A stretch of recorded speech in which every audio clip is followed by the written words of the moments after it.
Jusqu'à 9h, Good Morning Business. Et à 7h19, notre invité pour comprendre justement l'enjeu de ce sommet franco-britannique, le premier depuis 5 ans, c'est Sébastien Maillard, directeur de l'Institut Jacques Delors. Alors, il y a beaucoup de sujets de contention, on l'a dit, le Brexit, il faut quand même le digérer, les sous-marins australiens, le coup de poignard dans le dos de nos amis américains et britanniques, l'immigration, Calais évidemment. Quels sont les sujets les plus chauds aujourd'hui qu'on peut régler avec cette rencontre des deux chefs d'État ? Déjà, le sujet chaud, c'est que la rencontre ait lieu, parce que c'était, effectivement, vous l'avez rappelé, on n'a pas eu depuis 5 ans. Ouais. C'est le premier sommet depuis, enfin, c'est le 36e sommet franco-britannique, mais c'est le premier depuis 2018.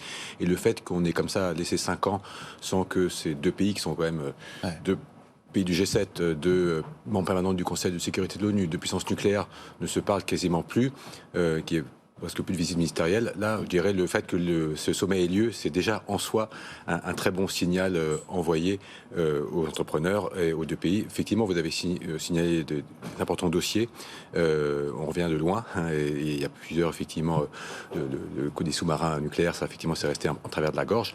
Mais on va beaucoup parler défense, en effet, puisque faut voir que ce sommet a lieu aussi en pleine guerre en Ukraine. Il s'agit d'envoyer un message d'unité aussi de ces deux puissances vis-à-vis de la Russie, les questions aussi de la relation vis-à-vis de la Chine et donc dans l'Indo-Pacifique, de faire aussi une démonstration d'unité, de voir comment nos porte-avions peuvent être complémentaires.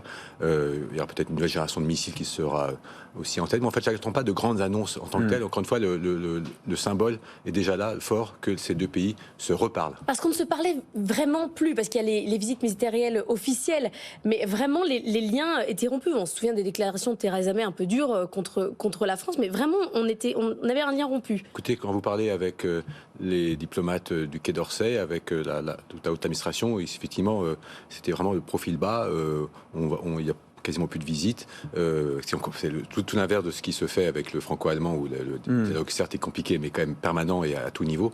Là, non, il y avait quasiment plus rien. Et ça reste difficile. Je pense que les choses concrètes, peut-être pour aujourd'hui, que la France espère de cette rencontre, vous avez touché à la migration, c'est vraiment compliqué. Les Britanniques sont, eux, les plus demandeurs, je dirais, de ce dossier. Mais surtout qu'ils ont restreint le droit d'asile récemment. Oui, d'ailleurs, c'était... Autant cette rencontre a du sens qu'elle ait lieu après l'accord qu'on a trouvé sur l'Irlande du Nord, européen, mais la France plus à l'aise pour avoir ce type de rencontre. Le fait qu'elle annonce un projet de loi très controversé pour parler après migration avec la France, ça nous met un petit peu dans une drôle de posture, et sachant que certes c'est une rencontre bilatérale, mais nous on est membre de l'Union européenne et sur la question migratoire on ne peut pas aller beaucoup plus loin, qu'on veut que ce soit un dossier qui reste européen avec les Britanniques. Est-ce que vous n'avez pas l'impression que les Britanniques nous manquent à nous Français au sein de l'Europe? On voit le contentieux franco-allemand sur les énergies, sur le nucléaire, sur la qualification de l'électricité issue du nucléaire. Les Allemands n'en veulent pas, ils veulent de l'électricité issue de renouvelables. Les Britanniques ont des projets d'EPR.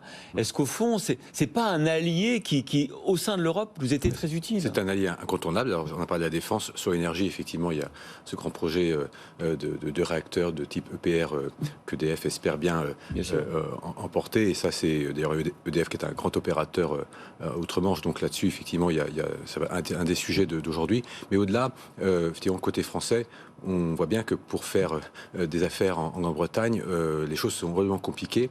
Il reste un certain attentisme à savoir comment ce pays va réguler le cadre d'affaires. On reste assez prudent côté entreprise française pour voir. Il n'y a pas vraiment de grands investissements qui vont être annoncés aujourd'hui. Il devait y avoir un business forum, mais finalement, il n'y a pas grand-chose à se mettre sous la dent encore, puisqu'on est prudent sur le fait que est-ce que ce pays va vraiment s'éloigner des règles européennes ou au contraire, finalement, même s'ils sont sortis, en rester assez proches. Donc ça crée une sorte d'insécurité du cadre légal dans lequel on opère. Mais plus concrètement, ce que la France voudrait le plus dans ce sommet, c'est au moins qu'on puisse recruter plus facilement en Grande-Bretagne, puisque pour les entreprises françaises, ne serait-ce qu'avoir des stagiaires, avoir des VIE, autrefois il y en avait presque 1000 des volontaires internationaux d'entreprise, de recruter est devenu horriblement compliqué du fait que ce pays est sorti de l'Union européenne et a durci ses lois migratoires. Donc la question migratoire, je dirais, on veut l'apprendre aussi pour nos compatriotes, pour faciliter les échanges humains entre les deux pays. Dans quel état est vraiment l'économie britannique? Parce qu'on aime bien un peu dire en Europe qu'elle a été massacrée par le Brexit. Et il y a des chiffres qui montrent que c'est quand même très compliqué. Mais l'économie britannique résiste quand même. On la disait en récession, finalement pas vraiment. Alors, globalement, elle est effectivement, elle résiste, mais elle n'est pas sortie plus renforcée par le Brexit, bien au contraire, par rapport à tout ce qui avait été fait miroiter et qu'ils n'ont pas pu conclure d'accords de libre-échange spectaculaires avec d'autres pays. Notamment les États-Unis. Ils ont voilà. Peut-être l'ironie de l'histoire, c'est que Emmanuel Macron a fait 2 visites d'État à Washington. Côté britannique, il n'y en a pas eu.